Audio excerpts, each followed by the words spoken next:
Now the hen said, cluck, cluck. The donkey said, hee-haw. And the horse said,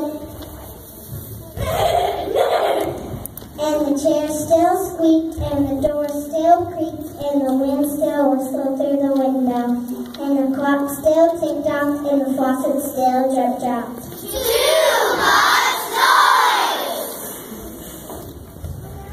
That wise man wasn't so right after all. So Jacob's daughter went to visit a fourth wise woman.